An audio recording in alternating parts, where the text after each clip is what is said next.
Hello guys, so today we will be making some basic Indian spicy chicken curry, for which the ingredients are: we start with the marination first. 1 kilogram of chicken or 2 pounds of chicken, a box of basic Indian spices. We have cut and washed the chicken into fine pieces. We add to this 1 spoon of ginger garlic paste, 2 scoops of salt, a pinch of turmeric, 1 scoop of red chili powder, approximately 1 tablespoon of lemon juice. We will use the chicken curry powder later for the curry. For the marination we use the chicken Tandoori Masala. About a tablespoon of chicken Tandoori Masala powder. Once you have all the ingredients in the dish, just mix it and let it marinate for about an hour. So after about 1 hour of chicken marination, we have it in a separate container here. To the main cooking dish we add about 2 tablespoons of oil, cooking oil, to which we will add all the hot spices, the details and the names of which you will find in the description. Once you hear the seeds pop and the curry leaves being fried, just add about a medium-sized onion diced into it. Make sure to mix it nice and well. The onions are translucent. After about a minute of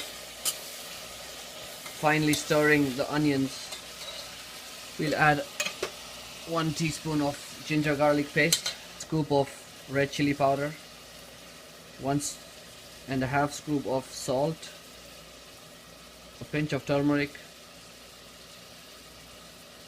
and some coriander powder, 1 scoop. We also here add the chicken curry powder. These are 2 scoops approximately, and mix them finely for about 2 minutes. So after about 2 minutes of mixing up all the spices with the onions and the ginger garlic paste, by the way, all of this is done around medium to high flame, so the cooking process is speeded.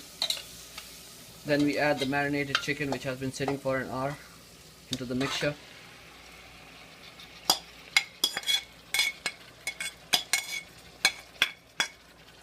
Now we'll make sure all of this is mixed nicely so all the spices get blended into the chicken, and keep mixing for about a minute. So after about 4 to 5 minutes of nicely mixing up the chicken with the spices and letting it boil on a medium flame, you will see the gravy being formed.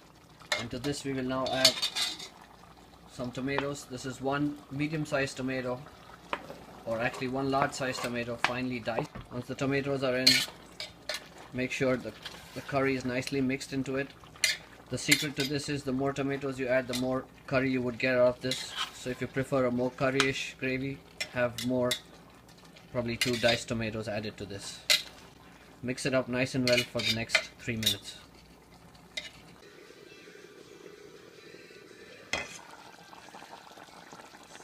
As you see, the chicken gravy is nicely boiling. Let it sit like this for about 8 to 10 minutes so you get a good curry out of it. So after about 20 minutes of cooking, the chicken gravy is finally ready. You can have it with either roti or rice. Thank you. Hope you guys enjoy.